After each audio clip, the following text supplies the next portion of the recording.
Okay, so let's make a start. Welcome everyone to August 2024 A3D3 seminar. I'm very pleased to introduce our speaker today, who is Dr. Paige Kinsley. Paige is the Education and Outreach Lead at the Argonne National Lab. She received her PhD in chemistry from University of Wisconsin-Madison and holds a BS in chemistry and a BA in Chinese language from the University of North Carolina at Chapel Hill. And she has stated that she's committed to engaging underserved populations in STEM and increasing access to resources and knowledge about the power and science of high-performance computing to change the world, aims which align very well with the goals of A3D3. So I'm very pleased to have Paige talking to us today. So, Paige. Thank you so much. Yes, hi everyone. As was mentioned, I'm at Argonne National Labs, specifically as the education outreach lead for our big supercomputer user facility there. But something that I do a lot of as part of my job and also in my spare time, because I like it a lot, is think about science communication, think about how we talk about science, who we talk to science about. And so I have the opportunity today to communicate, if you will, some of the sort of tips and tricks that I've come across and that have been really helpful for me sort of in my career, both as a researcher and now as an educator.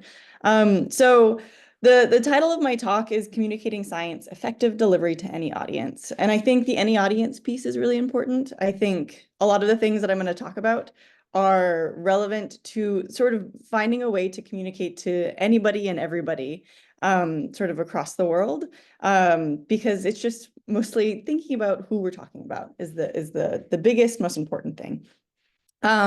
So a lot of people are like, so, but why science communication? Why do we need to do this? I'm already talking about my science to my peers. And so thinking about like why we're doing this in the first place, I think is really important. And I think key things to think about is you can reach more people if you can communicate effectively. So reaching people could be within your research community. It could also be if you're seeking new funding. It could be also the next generation of scientists, or it could be your grandmother or an Uber driver. So you can reach a lot of people if you can communicate effectively. It also helps in potentially enhancing public image, sort of depending on what kind of science you do, who you're talking to.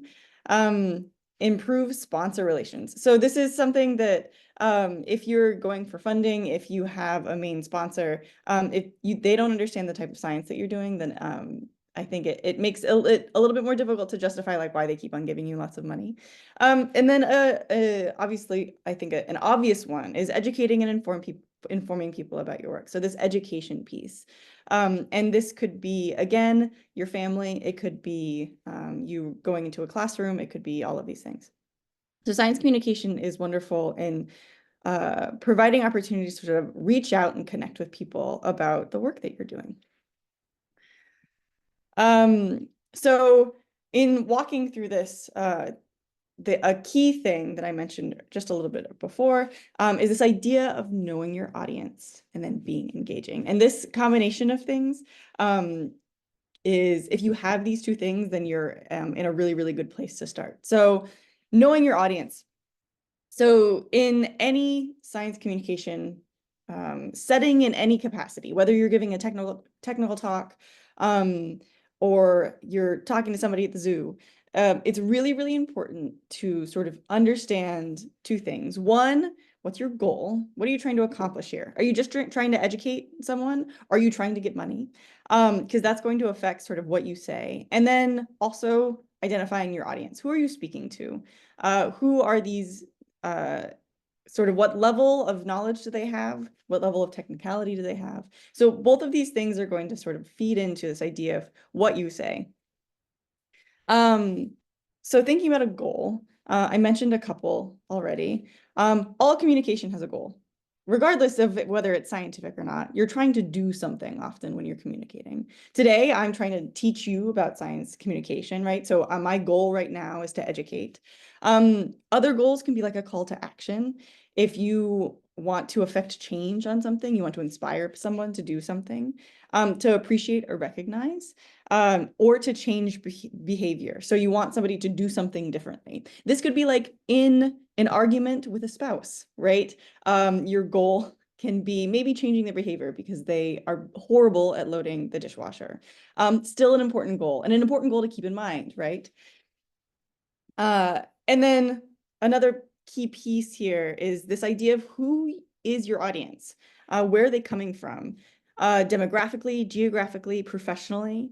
What do they already know and what do they care about? So it's important that you don't sort of like over technicalize or under technicalize the subject that you're talking about. If you're talking to a bunch of PhD physicists, then you probably don't need to like define basic concepts in physics. I think another key thing, this last bullet point, is this idea of what they care about.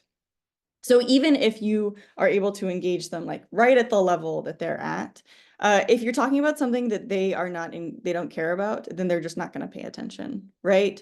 And so if you don't have that hook there, understanding what they care about, which sort of feeds back into your goal, then people just aren't going to stay engaged throughout. So these pieces are all really important in sort of shaping what you're saying to people. So we talked about the what you say piece. Another key piece is the how you say piece, which is something I'm going to very briefly touch on, but it's something that I'm going to show an example that we can sort of think about the how you say piece. So when you combine what you say and then how you say it, you can create an engaging, memorable presentation or conversation. So the how you say piece can look it's a number of things that all sort of come together. It's this idea of presence, right? So body language. So are you facing a projector? Or are you facing the audience? Are you are you well framed in a Zoom screen? Or are you like over here? Using your hands. So you notice that I sort of do that as well. I use my hands a lot when I speak. It's kind of hard to do it, to see it, I think, over a Zoom presentation, but I think it's still, for me, it's like it gives me energy in my body. Thinking if you're walking or standing. Right now I'm sitting down. I could be standing. It would probably make a more effective presentation. Thinking about voice, you want to make sure people can hear you, literally. So if that means having a microphone, wonderful. And it also means varying the tone of voice. Somebody who speaks the entire time like this at this level and never really changes the tone of the voice, it's you get lulled, right? It's like a nice way to fall asleep, but not a nice way to be engaged in a presentation. And also thinking about enthusiasm. Are you interested in the topic that you're talking about? You can feel that. I think it's a palpable thing when somebody's actually enthusiastic about a specific thing that they're sharing. When they're not enthusiastic, you're also not enthusiastic, right? It's this idea of energy matching. And so if you're really energetic about something, there's a good chance that they'll like be engaged, even if they're like, I don't actually know anything about this topic, they'll still sort of want to maybe meet you at the level that you're coming from. So the how you say it is an important piece. And this is something that I'm very briefly talking about it. It's something that to get good at this, there's a lot of practice involved and a lot of feedback that you need to do. A horrible but very effective way of figuring out how you say something is recording yourself and watching it. It's something that for me has been maybe the most uncomfortable thing I've ever really done is record myself giving a presentation, watching it and like hearing my own voice, hearing the number of times that I say or like all of my little isms in how I speak. But it's really helpful in being able to step back, watch it, internalize the discomfort, and then sort of improve things from there. Okay, so I've talked a little bit about the what you say, the how you say it, and I wanted to give an example or show an example of what this might look like. So I'm about to show a video, and something that I want you to think about throughout the video is what kind of questions he asks, like when he's engaging different audiences. So this video is going to be somebody, a scientist, talking it to multiple levels of different experts. So what kind of question he asks to understand what level they're at, any analogies and jargon he uses. We're going to talk about that a little bit more, but understanding, just like thinking about, did he do a good job? Did you understand? Were you engaged? Why were you engaged? So it's going to be about 5 minutes. And he'll introduce himself a little bit and what he's learning. But let me get going. And obviously, I'm going to hit play. Hopefully, you'll be able to hear things. If not, please let me know. My name is Bobby Casturi. I'm an assistant professor at the University of Chicago and a neuroscientist at Argonne National Labs.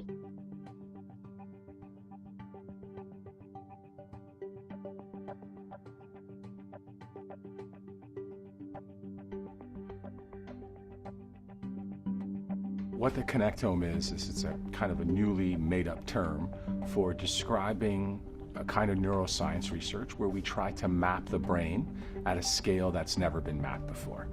Every person here can leave with understanding it at some level. Connectome? Connectome. To be honest, I have no idea. That's good. That's a great place to start. There are cells in your brain. Those brain cells are connected by wires to each other. Electricity travels down those wires and communicates from one part of the brain to the other part of the brain. And each of those brain cells makes, 1,000 connections, something like 100 trillion connections in one brain, in your brain. Could I take all of that information and put it inside a computer? Would that computer then be you? Computers, they don't have feelings. They won't have feelings. And I think that's one thing that makes the human race strong. I would say that map also has your feelings in it. Because here's why. Your feelings, most neuroscientists think, come from your brain anyway. And amazingly, when you feel happy or sad or angry or scared, that's just brain cells communicating with each other. So I think today we're going to talk about a connectome. Have you ever heard of that? Sorry, is there meant to be audio playing? No, Awesome. I don't Good. think so. Yeah, There is meant to be audio playing. Can you not hear it? yeah, at least I can hear it. Yeah, I can hear it. I can hear it. Oh, okay, great. Sorry about Lovely. Yeah, so maybe it's just turning up the volume. Okay, good. Thank heavens. Okay, I'll keep on going. It's a map of all the connections between every neuron in your brain. Literally, in a human brain, something like the map of the 1 quadrillion connections that 100 billion neurons make with each other. Is this like a map that's like an actual visual representation, like using microscopy, or Yes. just data? Wow, wow. Yeah. I'm understanding more so that it's a mapping of the circuitry, the pathways between neurons that can lead to evidence of patterns in your brain that are common between different people. We have to use electron microscopes. And then what we have been developing are ways to slice the brain into really thin slices, use an electron microscope to take a picture of each slice, and then use computers to put it all back. Imagine that we could get the map of every connection, right? And we knew how neurons fired. Do you think we could put that in a computer, that map, and then therefore that computer should be able to think just like the brain that we extracted it from? Well, the computer only communicates with itself in binary, so it only has 2 options. It can only ask itself yes or no questions, but a human brain has an infinity of directions that it can go. Neurons are also digital, meaning a neuron either fires or it doesn't fire. So that's either 1 or a 0. And it's the combination of those 1s or 0s that actually produce the 10,000 different answers that you say. It's a large-scale attempt to understand the wiring map of the brain, essentially. Great. I think that it's definitely needed. Understanding the anatomy of the brain is definitely important, but it doesn't necessarily tell us everything about the function. So there's some sort of temporal order from neuron to neuron and region to region that we may not be able to pick up. This is where it gets really crazy. Could we simulate that map inside a computer? And would that computer then be thinking like that original brain for which we made the map? I mean, that's not the person. I mean, having a representation of someone's neural network is just that. It's just a representation of their neural network. I mean, Because there's more to you in here than just information passing between neurons. I'd like to think so. Huh. It would be like if you simulated a hurricane. Imagine we could keep track of every variable of a hurricane. Wind speed, every water molecule, et cetera, temperature. And we put that inside a super fast computer and we simulated it, right? I don't think anyone would think that the inside of the computer would get wet, even though we had simulated the hurricane perfectly. That wetness is consciousness, is what we are. Is it ethical to imagine mapping a male brain versus a female brain to look for differences between those, to explain alleged behavioral differences between them? Every single person is different, and so it should be okay to map every single person's. Okay, so I'm pausing now. It's ethical maybe to map every single person's brain is what she was talking about. But before we move on, I sort of want to get your thoughts on how Bobby talked about the connectome at the different levels, the analogies that he used, the questions that he asked to understand, and what kind of jargon he used. So to do this, people are welcome to drop things in the chat or just unmute and sort of feel free to answer any of these. Were there any maybe specific analogies that he used at different levels that you thought were really effective?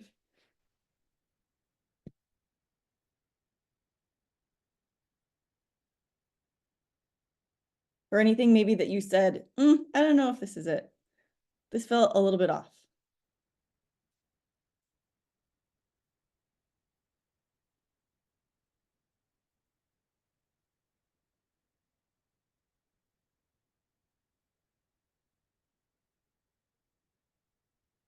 I guess I would say that personally, I liked this.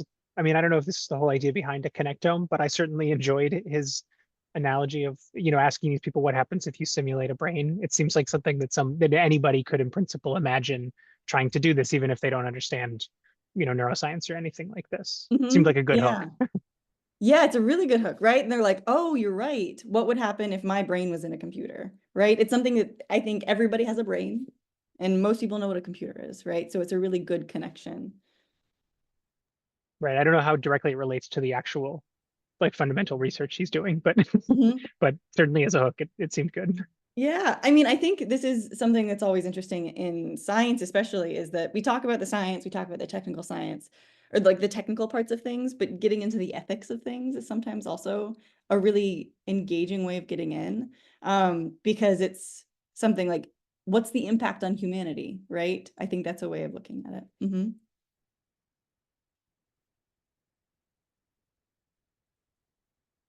Other thoughts? What about like types of questions that he used to engage and like understand who he was talking to?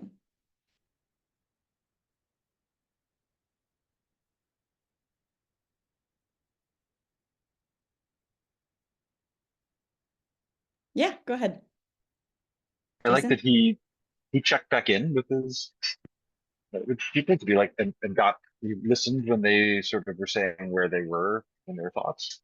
Used that to include the next thing that he would say to do. Yeah, I think it's a really, really effective way to show that you are like engaged with who you're talking about, right? Saying like, so my understanding of what you understand is X, right? To sort of validate that you've been listening. And so I think this is helpful in all conversations, right? But I think especially in really, really technical ones where you want to make sure that you keep people along for the ride, and don't just assume that they're like engaged, right? You don't assume that they're like, oh yeah, they know all of these things, they know what's going on. Yeah. Okay, cool. So thank you for those answers. I'll have a couple more opportunities to sort of hear your reflections about all of this. But I think sort of at the end of the day, the analogies that he used, the check-ins, how he physically was, like he was leaning forward the entire time, right? This is just sort of how he sat with everybody, that he was like open and wanted to hear, was also really effective. So I think Bobby Kasturi as a science communicator is pretty effective in meeting at different levels. And let's talk about maybe some of the whys of what he was doing and how he was using things. One of them is jargon, this idea of jargon. I say be careful of jargon here, and we'll talk a little bit about why. So the idea of what jargon is, the technical definition, because we love technical definitions, is the technical terminology or characteristic idiom of a special activity or group. Something that's important to remember is that jargon exists everywhere in every specific anything that you can think of. So a couple examples of that. Here are a couple of jargon examples that are not all science. One of them is during the set, the player uses a hairpin net shot and then a wood shot. I don't know if anybody knows what this is referring to. Off of the top of their head, they're like, oh yes, I'm an expert. So this is referring to, I think it's badminton, which is something, it's a sport that I guess if you would recently watch things during the Olympics, maybe you're now an expert for like the next week and then you're going to forget about it for another 4 years. But all of these words here, so like a set, what does a set mean here? A hairpin net shot and a wood shot are specific terms, specific terminology within this sport, right? So I think sports have lots of jargon as well. Another example, in witness whereof the parties hereunto have set their hands to these presents as a deed on the day, month, and year hereinbefore mentioned. So this is a good example of what we call legalese, right? This is super, super legal heavy jargon where like the word hereunto is not something that, at least in colloquial like American English, we don't really use that very often. And so it's something that makes it really, really hard to understand what's being said here. I think it's like we signed on this day is what the translation of this is. But obviously the words that they're using are very different. Another example is more scientific, more technical. The extinction process was initiated, which resulted in an extinction burst before the SD eventually reverted to S delta after 6 months. I think this is one that, I mean, you're like, it's a science. There's an extinction something. It could be a lot of things. Apparently it's actually it comes from animal training, which is not my expertise, right? I don't know what an SD or S delta means in this case, but it's chock full of jargon. And what that means is that there's a lot of information here that probably most people who aren't experts in animal training know. So to think a little bit more about jargon, I would like you to think about the word cell and what you think about when you hear the word cell. Because jargon, I think we sometimes think it's just like these big, big technical words, but sometimes it's specific, small, seemingly simple words that we use. So does anybody, when I say cell, what's the definition that pops to mind?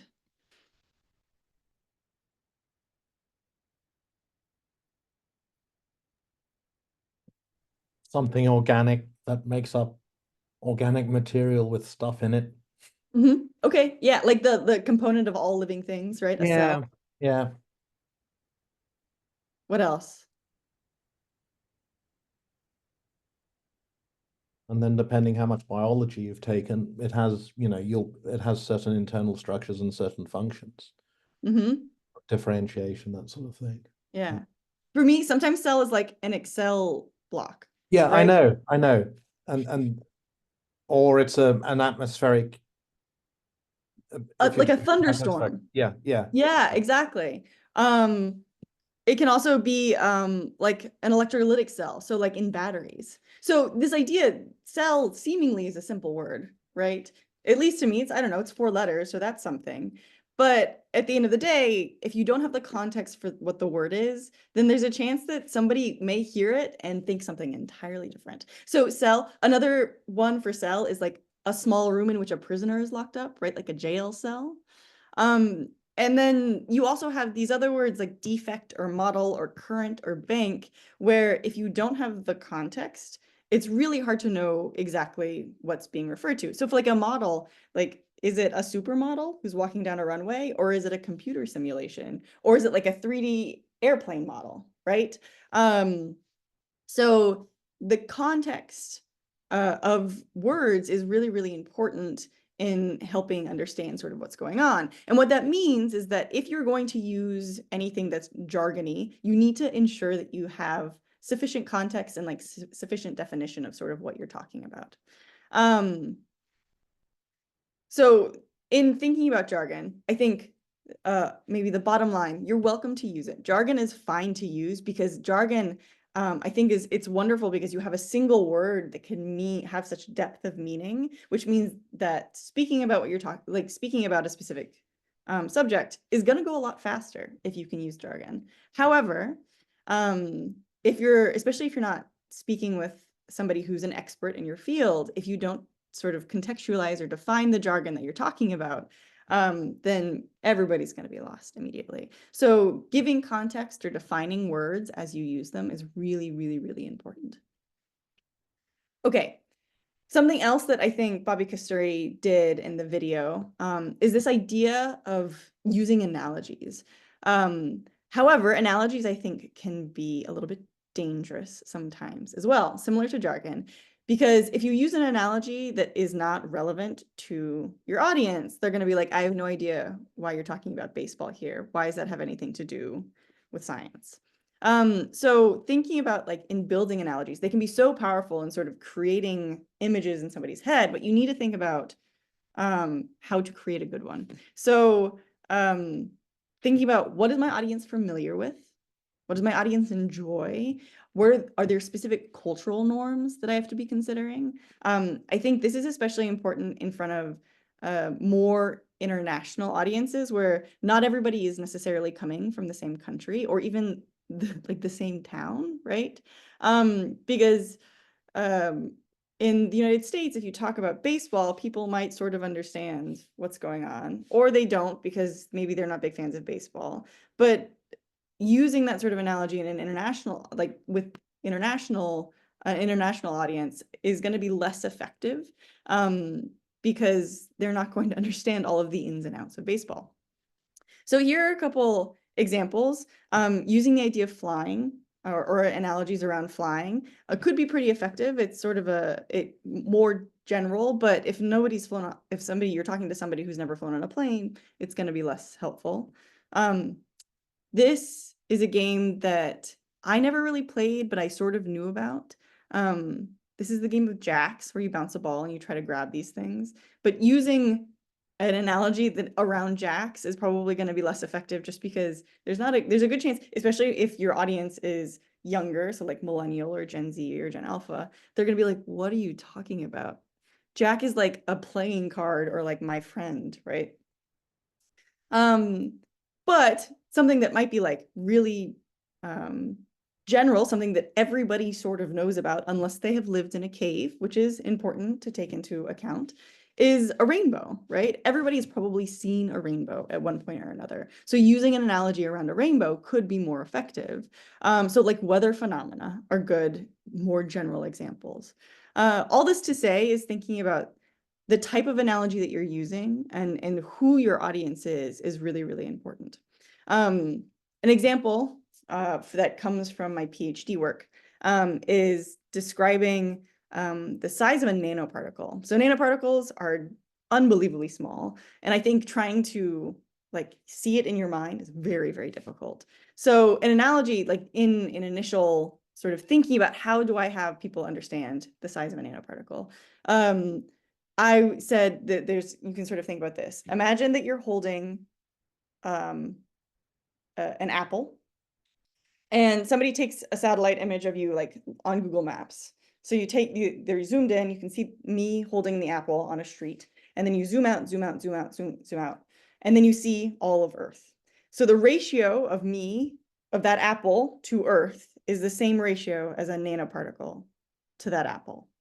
So very, very small, right? I had to zoom all the way out. In my initial thinking of this analogy, I initially thought about using a baseball because I knew the size of a baseball, but it didn't necessarily guarantee that all of my audience knew the size of a baseball, right? However, an apple is potentially a little bit more general in thinking about size. Everybody's probably touched or seen an apple in some capacity before.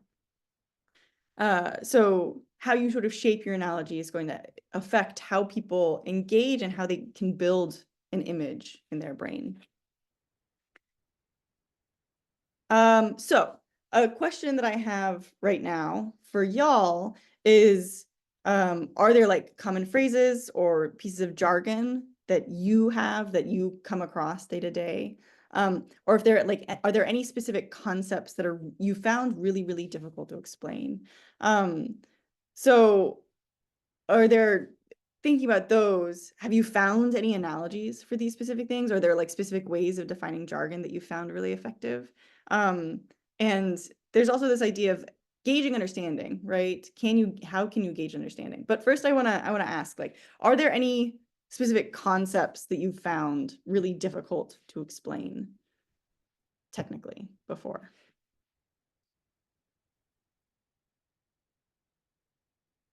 Even if you don't have an answer for a specific analogy that you're like, yes, this is how I've explained it. Is there just is there a hard concept that you have struggled to explain before?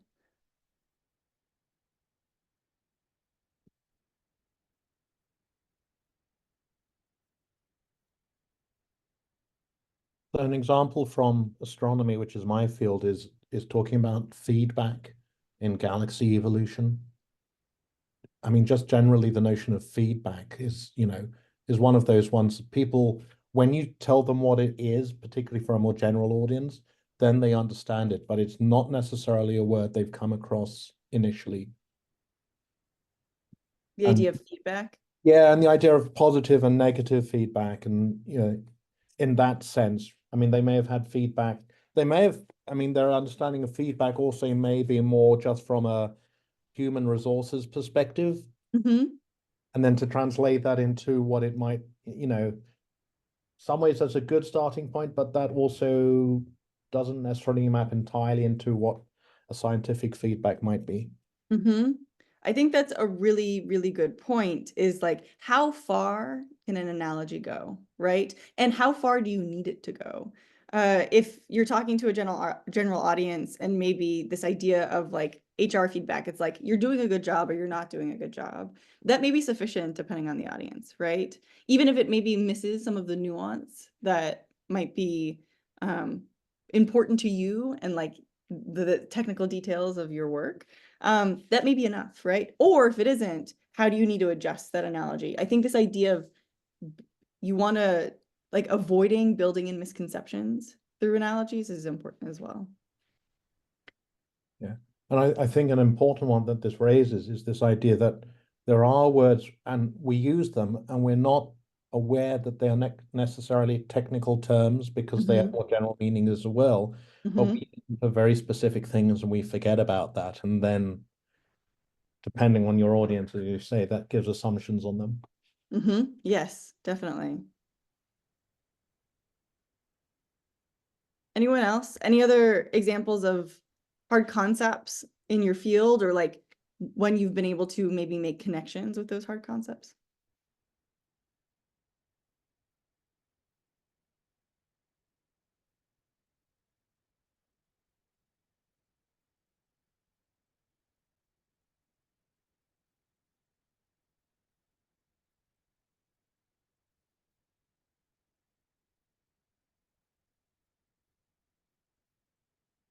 I think I'm always especially interested in like maybe more mathematically complicated things.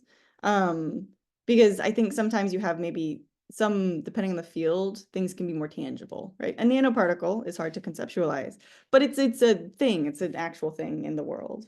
Whereas something that's maybe more more theory-based, I think it becomes more difficult to sort of make the connections. You have to be very, very clever about the types of analogies that you're using. Any thoughts?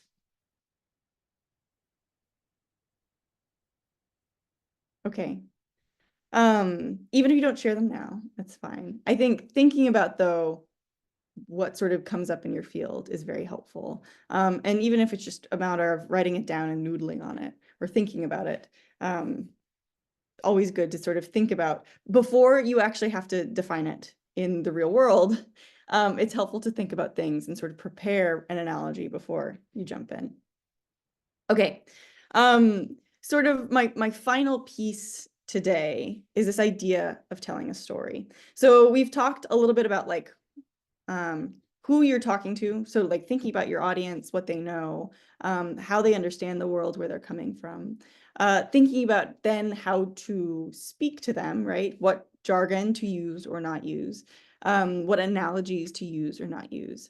But something that is an issue is that even if you have all of those tools in your back pocket, if you don't tell people about your science in an engaging way, again, they're just not going to pay attention.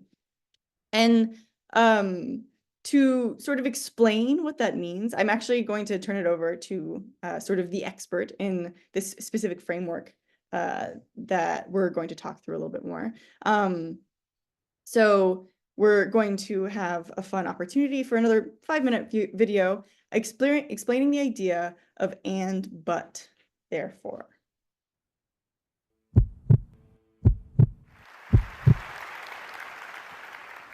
Storytelling is universal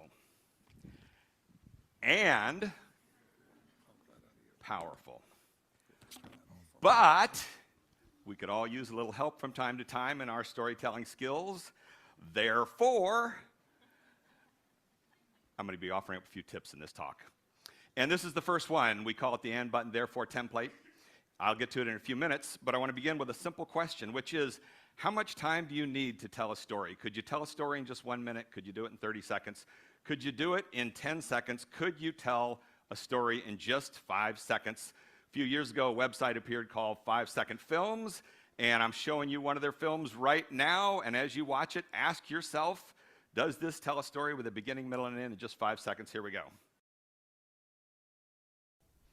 Oh, fuck! There you go. Does this one tell a story? Here we go. Listen to this disc jockey's introduction to Mantovani's Lazy Guy. Not much. Total randomness. Now, here's where it gets interesting. In recent years, neurophysiologists at places like NYU and Princeton, and one fellow in particular, Yuri Hassan, have created neurocinematics, where they're using functional MRIs to look at brain activity of people shown films that do tell a story and films that do not tell a story. And not surprisingly, what they find is that when a story is being told, the brain activity from one person to the next is very similar. Basically, everybody is kind of on the same wavelength following the story, and that makes for great communication because you can start to insert information in the narrative structure and feed it to the audience. When there's no story being told there, the brain activity is very different from one person to the next. Everybody's all over the place. Communication is not very effective. So we can conclude that using storytelling narrative structure is a very effective way to communicate, and that's why we're here to talk about storytelling today. So the next question is, what's the quickest way to get into storytelling mode? And the answer for that comes not from this guy, but from this guy. Trey Parker, the co-creator of the animated series South Park. So a couple years ago, Comedy Central ran a documentary about the making of South Park, and in there he talked about what he called his rule of replacing that he uses in his editing process. When he writes a first draft of a script, and what he does is he goes back into the script and tries to replace the word and, wherever he finds it, with either the words but or therefore. Every time he can replace an and with a but or therefore, the storytelling gets more interesting. So when I heard that, I was instantly intrigued. What a simple rule. And I began thinking about this in relation to narrative structure. So here we have a simple story told in 3 acts, beginning, middle, and end.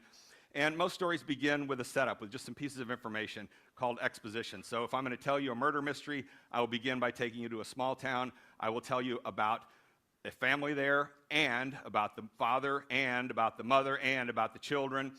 And I will use this word and as a connector to set up all this information. Now, this is the problem that a lot of scientists run into when they try and give presentations. I know, I was a scientist, I've listened to a million of these talks.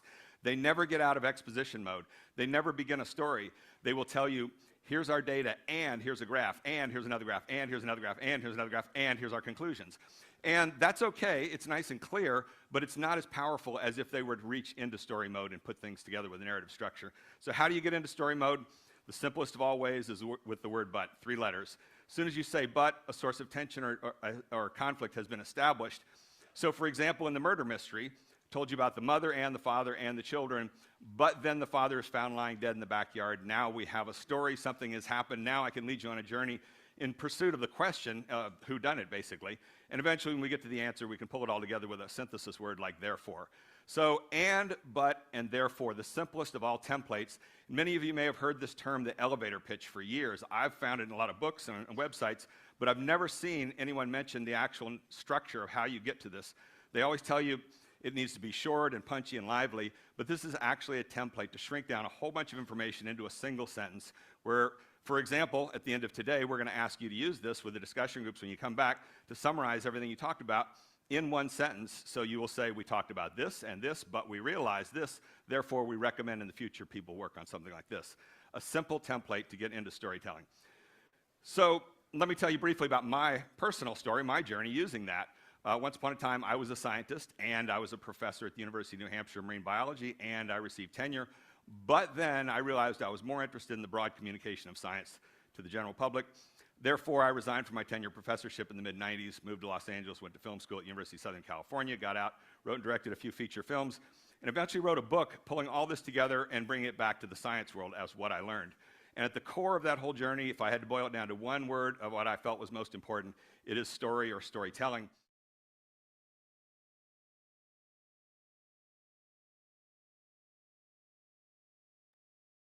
Okay, so I think the reason I have him sort of explain it, because I think he has a number of good examples, and sort of explains where it comes from, this idea of and, but, therefore, and why it's so effective.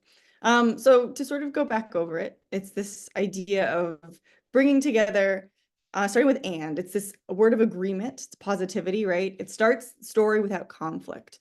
Very often, if you're having an argument with somebody, you want to go in with an and, because it essentially doesn't turn things, it doesn't create tension. You can also use other words like also, likewise, similarly, right? These words of agreement, these words of linking. From there, to create tension, you're adding in the word but. So this is a word of contradiction or negation or denial. It establishes tension and it creates a driving force, right? Like, why are we engaged here? What about, what has changed? And you can similarly use different words besides but, despite, yet, however, conversely. And but are just the shortest versions of these words. And then the final piece is therefore. So this is a word of consequence. It sort of gives you it gets you to your point, right? Why should people care about the thing that you're talking about? What are you trying to get at? And it's sort of a concluding word. So like thus, hence, consequently, to help people sort of tie the bow on what's going on. So using this template for, he mentioned an elevator pitch. This is a really effective way of putting together an elevator pitch. And an elevator pitch could be talking to someone at a conference about the work that you're doing, or it could be talking to a taxi driver, which is something that has happened to me before. They're like, who are you? What do you do? And then you're like, oh, shoot, I have to go into like this weird, crazy technical science, which is not necessarily the easiest thing when you're in a slightly different context. But using this packaging, if anything, helps prevent meandering, and it helps sort of focus what I'm talking about. I think and, but, therefore, so outside of this idea of an elevator pitch in more informal conversations, and, but, therefore can also be really helpful in creating presentations as well. So it's this idea of saying like, we all know this, like we know these things in the world, right? This is our understanding of the specific topic. And this is what we understand about it, but we have this issue. We have this problem that I'm currently trying to solve for. Therefore, this is the solution that I'm giving. And framing it like this can be more helpful and more engaging in keeping people interested in like why you're talking about the thing that you're talking, or why you're studying the thing that you're studying, right? Okay, so with that, something that I wanted to try, and hopefully people are willing to give it a go, is having a couple people try this out on their own. And so this could be in research or a personal story. I think ABT works for personal stories as well. And sort of go from there. So I'm happy to go first. I can sort of give a little bit of an overview of who I am and like why I'm doing things. So growing up, I really liked science, and I wanted to sort of continue to understand the world, and I went to undergrad and grad school to learn more about chemistry because it was something that I really, really loved. But something I realized during my PhD was that I didn't actually particularly like to do research. I was an experimental chemist. I didn't really want to be at the bench anymore. Therefore, when I was finishing my PhD, I started looking for jobs that were more in the world of science communication, science outreach, science education, because I knew that was something that was important to me, that I really enjoyed doing, and that I thought would sort of help me help the world. And so now I'm currently in the position that I'm at Argonne. So not super complicated. It can also, I think, easily be used in more technical research to sort of help explain like why you're doing the thing that you're doing. So does anybody want to take a crack at this? Try using and, but, therefore to tell a story, whether it's about their research or maybe why they decided to eat something for breakfast this morning. It can be like a single sentence.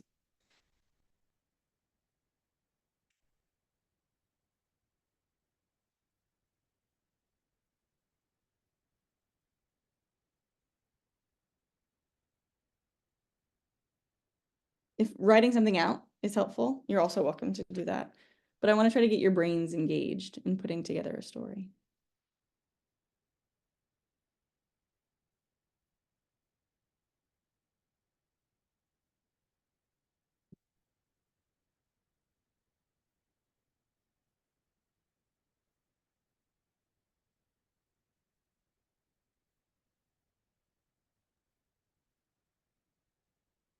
Okay, so I'm willing to give it a go for what we do for A3D3, or what I do for A3D3 in terms of research.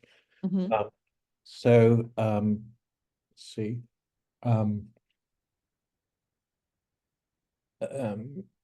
In astronomy, we're doing a lot of observations of a new field in astronomy is looking at how things change over time.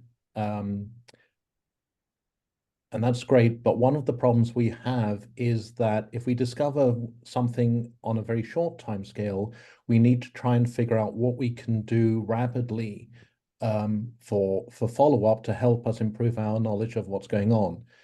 And humans are not really good at doing that sort of work. So therefore, what we're doing is we're looking at how we can use AI to help us speed up that process and be much more efficient at fast scientific discovery. Wonderful. Thank you. I think that's an excellent example of sort of using the structure to tell the story of the science that you're currently doing. Great. Okay. Well, thank you so much, Matthew, for trying things out. So I think what I'm going to do now is sort of think about like summaries and takeaways, and then also share a couple of resources that I have that are in this slide deck that I will share, and you can make sure that you have access to. But a couple summary and takeaways. Effective science communication will help you communicate with everybody, scientists and non-scientists alike. It's really, really important to know your audience. Is it a scientist? Is it an expert? Are they a scientist, but maybe not an expert in your field? So knowing your audience, what they understand, where they're coming from, what kind of analogies are going to be effective is really important. Be aware of jargon, both for big technical words and also very simple words. If you don't contextualize the jargon sufficiently, then people aren't going to be able to connect sort of what you're saying. Tell a story. This is in a simple conversation or in a big presentation. Using and, but, therefore as a framework or some version of it can be really helpful in keeping your audience engaged and creating tension in the work that you're doing. and practice. I think this is a good piece in any kind of science communication as a whole. I think this is especially the case in something like an elevator pitch or presentations, is that practicing and getting feedback from people is really, really, really helpful. Because sometimes you have a specific context of things in your brain, and then your little brother will be like, that doesn't make any sense. I don't understand what you're saying. So getting feedback is very, very, very, very helpful and very effective.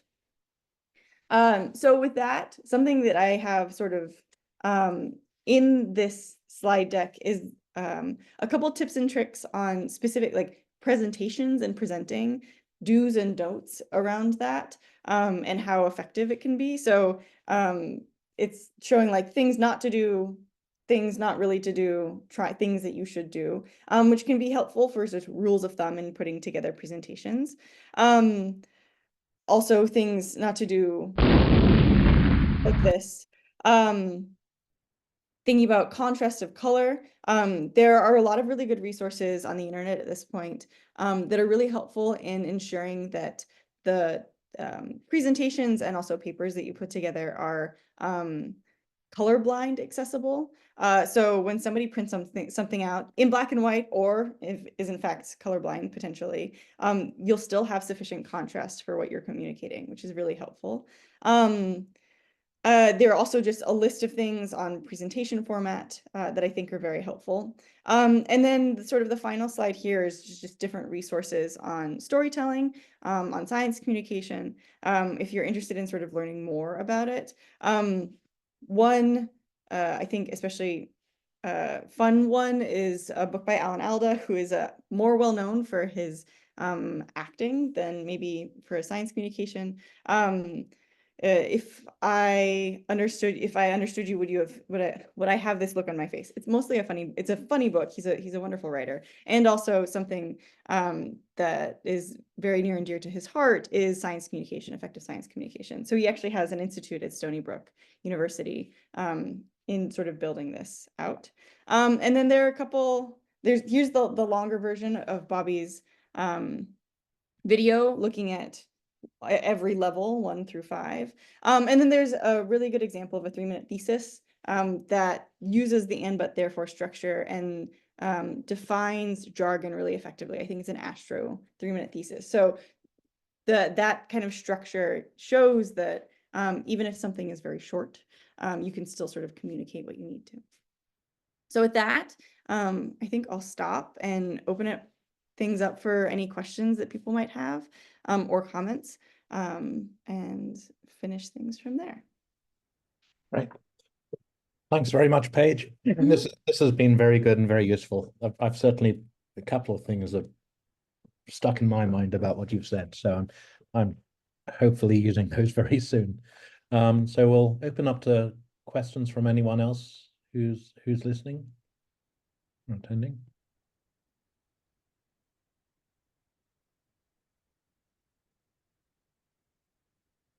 You're also welcome to share if there's like anything that I talked about today where you're like, shoot, yeah, that's an interesting idea. Always happy to talk about those as well.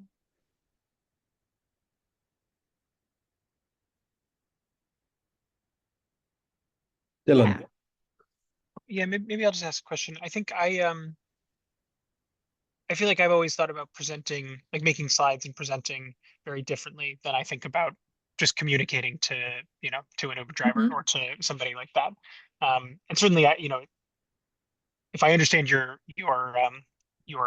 of your points correctly, you're not saying necessarily to use the exact same things to talk to my colleagues and to talk to an Uber driver, but it was sort of an interesting thing for me to think about maybe using the same kinds of knowing your audience, telling a story kind of things. I think I'm much more prone to not dealing with people on the street in the same way that I deal with colleagues. I don't know. I mean, I don't know if you have any sort of further comments on this kind of like distinction and the kind of things that one should think about when trying to take things from your professional life and translate them into your personal interactions. Yeah, I think it's a really, really good point about just like thinking about the differences in how we engage with our colleagues versus somebody on the street.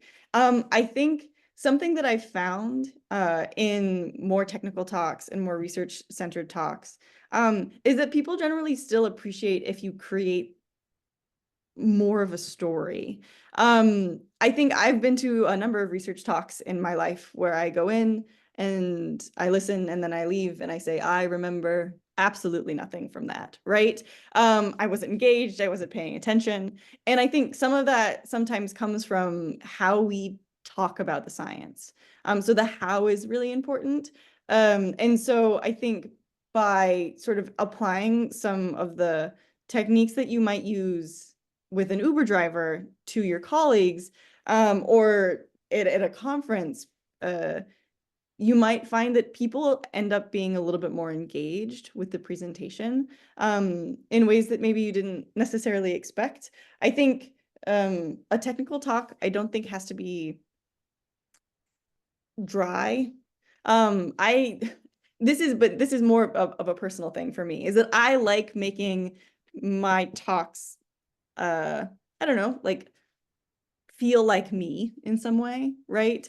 And even if that means maybe informalizing things a little bit, informality is more engaging, makes you more approachable in some capacity. So it's not always a bad thing. It depends on the context and how you apply things, but I think adding that in is not necessarily a bad thing.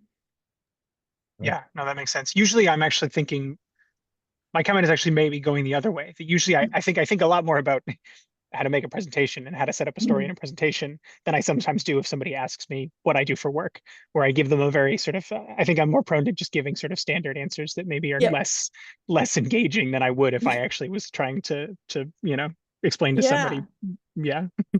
Oh, for sure. I feel like that's something that I like had to practice and like build a little bit, is that like talking with a non-expert about things and realizing that, oh, in fact, the jargon that I used here is wholly ineffective. Yeah.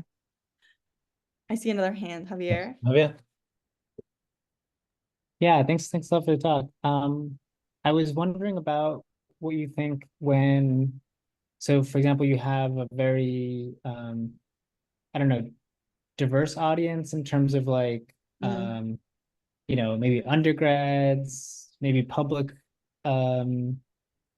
general public, and then also maybe other faculty or, whatever, other researchers in your area or something.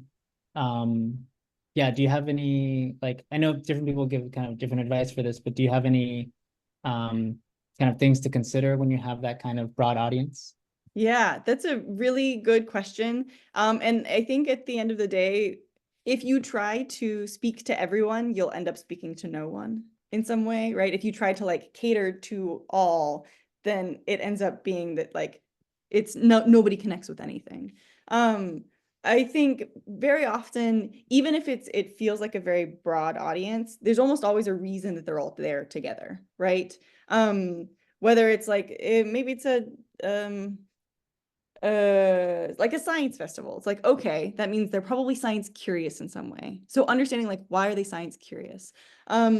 Or if you're giving, like you're going to, you're like having a meal with your parents, right? Or family. There's that connection as well. So thinking about in the context that you have, what is something that is important to these people? Like, why are they there? Why did they show up to the place that you're at? As a way of starting. And I think you don't necessarily have to do that work yourself, all by yourself. I think an unbelievable way of starting a conversation about science is asking them questions, asking them what's important, instead of trying to like suss it out based on context. Is that I think is helpful because it feels like they're part of the conversation, even if it's a presentation, right? They feel like they're part of the conversation, and it also can help sort of then adjust from there, or even just like asking questions like yes or no, and people can raise hands or not. It gives you an idea of sort of where the audience is at on that specific topic. So really general audiences are always hard to talk to regardless. And I think there are ways of like asking questions, understanding why they're there, that can be helpful in maybe honing things a little bit down, even if it's not perfect. Great, thank you.